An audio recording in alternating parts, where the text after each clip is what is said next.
mapansin sa iyong mga kapaligiran.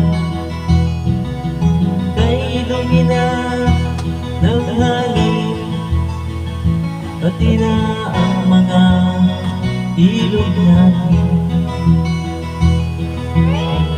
Hindi na masamang pagbulat at malayo-layo na rin ang ating narating. Ngunit mas dalo ang tubig sa dagat, dati kulay asul, ngayon'y nag-iitim.